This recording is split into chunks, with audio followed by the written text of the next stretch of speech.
Good morning students, welcome back in our video. Students, in this video we will continue our topic food preservation. Okay, in previous video we have discussed some method how can we preserve our food, and now in this video we will discuss next method of food preservation. Next method is refrigeration, means food को refrigerator में रख देना. This procedure uses low temperature to prevent growth of microorganism. Microorganism and enzymes get deactivated at low temperature and hence the spoilage of food gets prevented. इस method में हम अपने food को freeze के अंदर रखते हैं. फ्रीज रेफ्रिजरेटर में टेम्परेचर लो होता है और लो टेम्परेचर पे माइक्रो ऑर्गेनिज्म की ग्रोथ कम हो जाती है. लो टेम्परेचर मीन्स ठंडक. ओके, ज़्यादा टेम्परेचर, मोर टेम्परेचर मीन्स गर्मी. तो गर्मी में माइक्रो ऑर्गेनिज्म की ग्रोथ ज़्यादा हो जाती है और लो टेम्परेचर में मीन्स ठंडक कहाँ पे होती है? फ्रीज में. रेफ्रिजरेटर में माइक्रो ऑर्गेनिज्म की ग्रोथ कम हो जाती है और उससे हमारा फूड जो है ख़राब होने से बच जाता है. Next is vacuum packing. In this method air is removed from the package prior to sealing. इस मैथड में कोई भी पैकेट्स हैं उसको सील करने से पहले उसके अंदर की एयर को रिमूव किया जाता है. Okay, the vacuum thus created reduces oxygen in the package. This limits the growth of bacteria or fungi in the package. This method is commonly used to store dry foods like cereals, nuts, coffee, cheese and potato chips. In methods में packets में से पहले air को remove किया जाता है because air में oxygen present होती है. तो ऑक्सीजन अगर पैकेट से रिमूव की जाएगी तो पैकेट्स में बैक्टीरिया और फंगी की ग्रोथ रुक जाएगी और जिससे जो पैकेट में बंद होने वाले, पैकेट में सील होने वाले हमारे dry fruits like cereals, nuts, cheese और पोटैटो चिप्स ये सारे ज़्यादा टाइम तक सेफ़ रहेंगे. और इसलिए हमें ओपन चिप्स के पैकेट या ओपन कोई भी पैकेट हो जिसमें हमारा फूड हो वो यूज़ नहीं करना चाहिए, क्योंकि अगर ज़्यादा टाइम तक कोई चीज़, कोई पैकेट ओपन है तो उसमें ऑक्सीजन चली जाती है और बैक्टीरिया और फंगी की ग्रोथ हो जाती है जिससे हमारा फूड ख़राब हो जाता है. Do you know food containings fat and oil changes their smell and taste and become rancid in the presence of oxygen. Food containing fats and oil, जिस फूड में फैट्स एंड ऑयल ज़्यादा हो जाती है कुछ टाइम के बाद उसका टेस्ट चेंज हो जाता है, खट्टापन आ जाता है, टेस्टी नहीं रहता.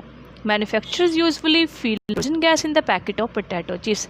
पोटैटो चिप्स में नाइट्रोजन गैस फिल की जाती है. जो पोटैटो चिप्स के पैकेट्स होते हैं उनमें नाइट्रोजन गैस फिल की जाती है सो दैट उसका टेस्ट भी चेंज ना हो और वो ज़्यादा टाइम तक सुरक्षित रहे. Okay students, importance of food preservation. Food preservation की क्या इम्पोर्टेंस है?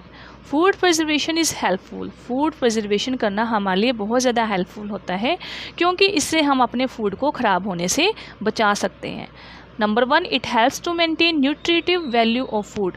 अगर हम अपने फूड को प्रिजर्व करके रखेंगे तो उसमें जो प्रेजेंट न्यूट्रिएंट्स हैं वो मेंटेन रहेंगे. ओके, उसकी न्यूट्रिटिव वैल्यू ख़त्म नहीं होगी. Second, it increases the self life of food. Food की लाइफ को इंक्रीज़ करता है. मींस अगर हम फूड को प्रिजर्व करके रखेंगे तो फूड ज़्यादा टाइम तक सुरक्षित रहेगा और उसको हम ज़्यादा टाइम तक यूज़ कर सकेंगे.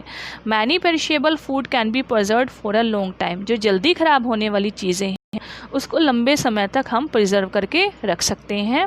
और सीजनल फूड्स, कुछ ऐसे फूड्स होते हैं जो हर सीज़न में अवेलेबल नहीं होते, पूरे साल में एक सीज़न में ही अवेलेबल होते हैं. तो अगर हम फूड को प्रिजर्व करके रखेंगे तो उस प्रिजर्व किए हुए फूड को हम पूरे साल तक यूज़ कर सकते हैं. जैसे जस्ट लाइक पोटैटो जिस सीज़न में ग्रो होते हैं हम उन पोटैटो को प्रिजर्व करके रखते हैं और फिर होल ईयर हम पोटैटो को यूज़ करते हैं. It decrease wastage of food by preventing decay और स्पॉइलेज ऑफ फूड. अगर हम फूड को प्रिजर्व करके रखेंगे तो हमारा फूड ख़राब होने से बचेगा और जिससे वेस्टेज कम होगी. फूड कम होगा तो फूड की वेस्टेज भी नहीं होगी. Importance, it helps in adding variety to the diet. हमारी डाइट में वैरायटी भी बढ़ेगी. For example, in some countries, some fruits and vegetables can't be easily grown due to unfavorable soil or weather conditions. The non-availability can overcome through import of preserved fruits and vegetables from other parts of the world. कुछ countries ऐसी है जहाँ की जो weather conditions है वो हर तरह का फ्रूट और वेजिटेबल ग्रो करने के लायक नहीं होती, मीन्स हर तरह के फ्रूट और वेजिटेबल वहाँ पे ग्रो नहीं हो। तो जिस कंट्री में जो फ्रूट और जो वेजिटेबल ग्रो होते हैं वहाँ की वेदर कंडीशन के अकॉर्डिंग दूसरी कंट्री में वो इम्पोर्ट हो जाते हैं। मीन्स जैसे हमारी कंट्रीज़ में अगर पोटैटो या राइस ज़्यादा होते हैं तो हम अदर कंट्री में उसको इंपोर्ट या एक्सपोर्ट कर सकते हैं, सो दैट वहाँ के लोग भी उसको ज़्यादा टाइम तक यूज़ कर सकें। Wastage of food. At a party, you must have seen some people fill up their plates with all type of food that is available without even thinking whether they will be able to eat or not. Parties में, marriage में आप लोगों ने देखा होगा कि कुछ लोग अपनी प्लेट्स को इतना फुल कर लेते हैं बिना सोचे कि वो उस फुल प्लेट को खा पाएंगे या नहीं, और कई बार ऐसा होता है वो उस हाफ़ प्लेट को भी नहीं खा पाते और बाकी फुल जितना उनका फूड बचता है वो सारा उनका वेस्ट हो जाता है। तो ऐसे हम फूड को वेस्ट करते हैं, बट हमें ऐसे फूड को वेस्ट नहीं करना चाहिए। It is discarded and put in the garbage beans. हम लोग क्या करते हैं, उस फूड को गार्बेज बीन्स में डाल देते हैं, डस्टबिन में डाल देते हैं, वो हमारा फूड ख़राब हो जाता है।